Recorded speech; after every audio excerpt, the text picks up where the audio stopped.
Okoko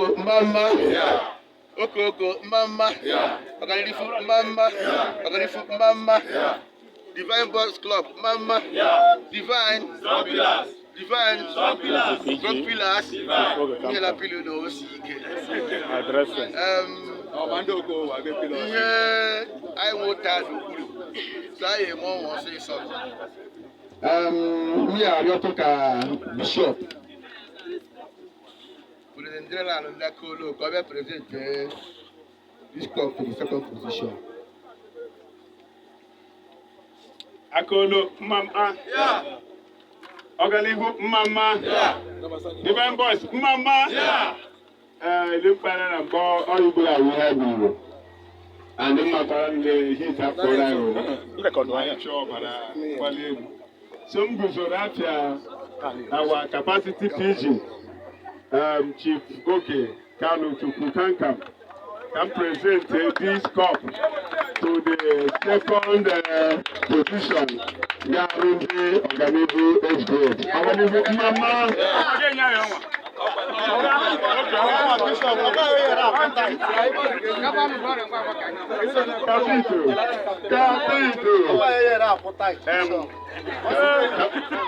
Organifu mama.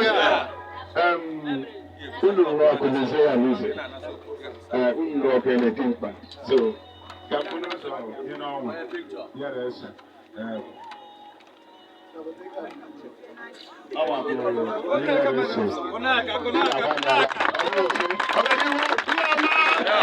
Organifu mama.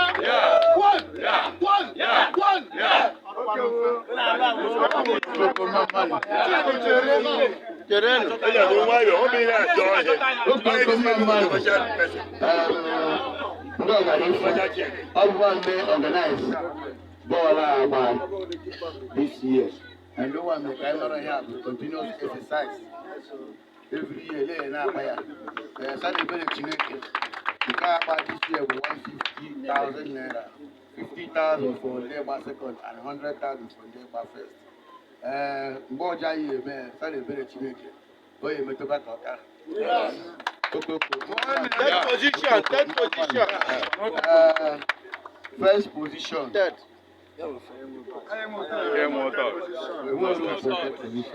First position, the Abiaka. Idea with. Why be I serving for the one?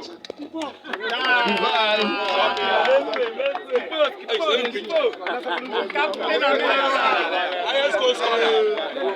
America. Divine. Strong pillars.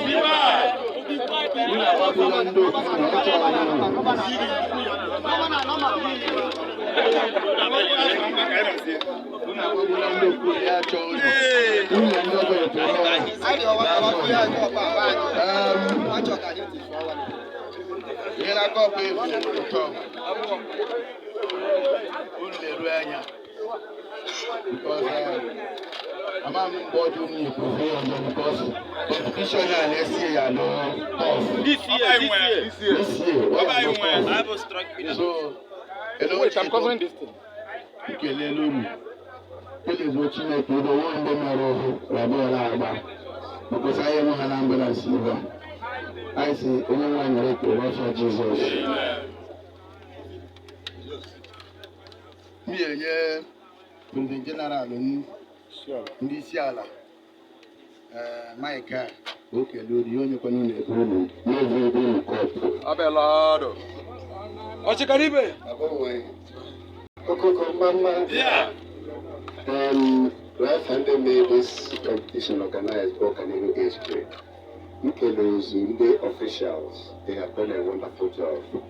And the mother handed their new lelenya make it back to I greet all of you. I am really able to change our capacity PG there. This year is going to be greater than what we see today. I may present it to the winners of the competition of 2024 edition, the sum of 100,000 naira.